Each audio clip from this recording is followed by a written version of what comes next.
Marami tayong hindi alam, pero marami tayong gustong malaman. Kaya ang tanong, alam mo ba? Alam mo ba na ang audiensya real o real audiensya ay ang naging mataas na hukuman ng Espanya sa mga naging kolonya nito at isa na rito ang ating bansa. May mga hukom din ang audiensya real na tinawag na oidores na literal na nangangahulugang mga tagadinig. Ang unang audiensya ay tinatag sa kaharian ng Castile noong 1371. Ang sistemang audiensya ay pinairal sa mga kolonya bagaman nagkaroon ng dagdag na tungkulin at iba't ibang mga komposisyon. Nagkaroon ito ng trabahong leslatibo at administratibo bilang kinatawan ng hari. Iba-iba din ang bilang ng kagawad sa panapanahon. Sa Mexico, ang unang audiensya ay may 4 na oidores. Isang presidente, isang piskal, at ang mga dumidinig sa lahat ng kasong kriminal at sibil.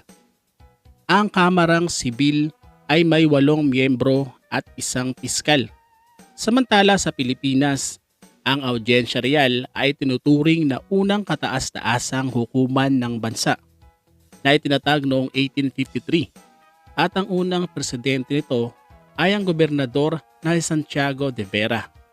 Bukod sa pagdinig sa mga kasong sibil at kriminal, ay dinidinig din dito ang iba pang mga kasong administratibo.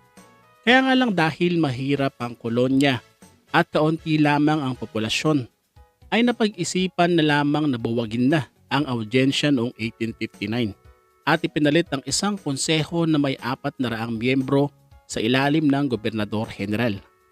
Pero kaagad namang napuna ang hindi kasiyasiyang operasyon ng konseho, kaya naman muling ibinalik ang audiensya noong 1895 kasama ang mga dating tungkulin nito. Alam mo ba na ang Turtle Islands ay isang munisipalidad sa Tawi-Tawi at binubuo ng ilang mga isla na iba-iba ang hugis at sukat, ay dating pinamunuan ng Britanya o mas kilala sa tawag na British North Borneo Company. At matapos naman ang Treaty of Paris noong 1898, nang tayo nga ibenta na ng Espanya sa Estados Unidos, ay kasama sa mga na-claim ay ang Turtle Islands at ang Manxi Islands na noong panahon nga ngayon ay pinamamahalaan ng British North Borneo Company. At bagaman nasa ilalim na ng Amerika ang nasabing mga isla, ay hindi naman agad na alis ang pamamahala ng Britanya dito. Ito'y dahil na rin sa mga kasunduan. At sa paglipas ng panahon ay nagpatuloy ang pamamahala ng Britanya sa mga nasabing isla. Hanggang noong September 19, 1946, ang bagong republika ng ating bansa ay sinabihan na ang Britanya na kung maaari ay malipat na sa pamamahala ng Pilipinas ang Turtle Islands at ang Manxi Islands. Pumayag naman ng Britanya sa kasunduang magiging katuwang pa rin sila sa pamamahala dito. Hanggang sa ilan pang mga international agreement ang naganap at dito ay tuluyan nang nalipat sa pamamahala ng bansa ang Turtle Islands noong October 16, 1947.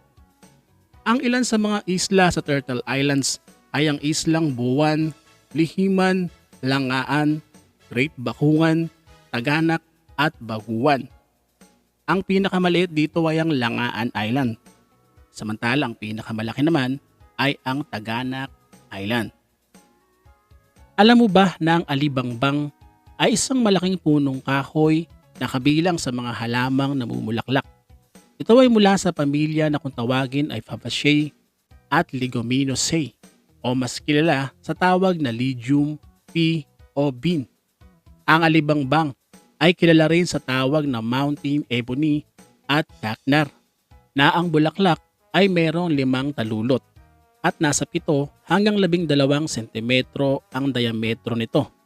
Meron itong kulay pula, dilaw, rosas, kahel o lila at kadalasan ay napakabango. Samantala ang balat naman nito ay manilaw-nilaw at meron din namang kayumanggi.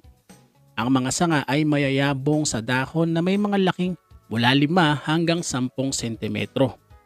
Ang alibangbang ay karaniwang matatagpuan sa mga lugar na may mahabang tag-araw sa gawing Luzon, partikular sa Ilocos Norte hanggang sa Laguna.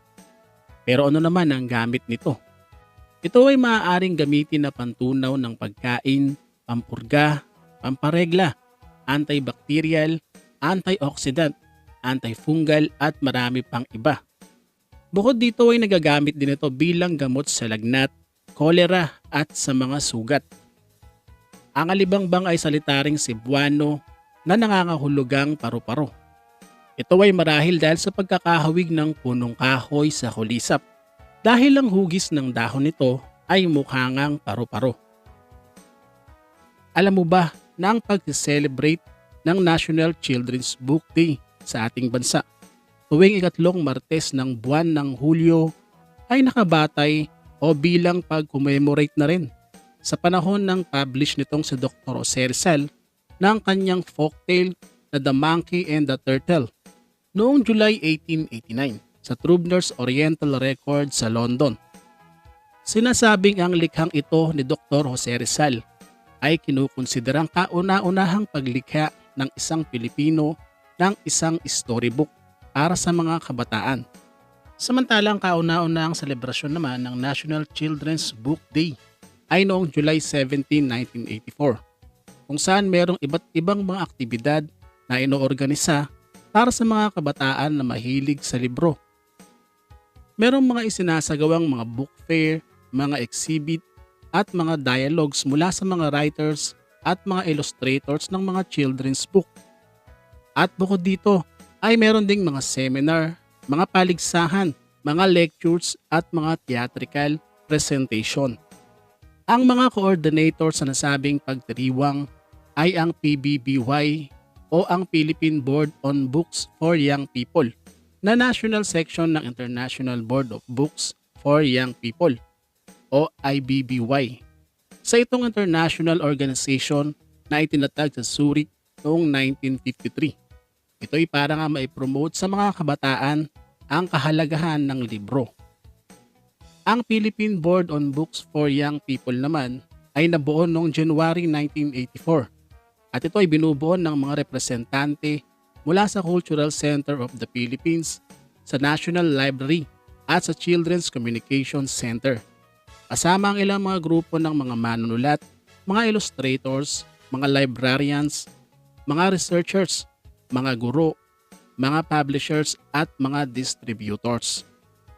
Ang PBBY ay taunang nag-i-sponsor sa mga paligsahan sa pagsulat at pagguhit ng mga librong pambata at nagbibigay din sila ng mga parangal sa mga young achievers sa ganitong larangan. At ilan sa mga naunang tumanggap ng parangal na ito ay sina Amelia La Peña Bonifacio, Ceres Alabado at Pilar Perez. Para sa marami pang alam mo ba, see you sa next episode. Bye-bye!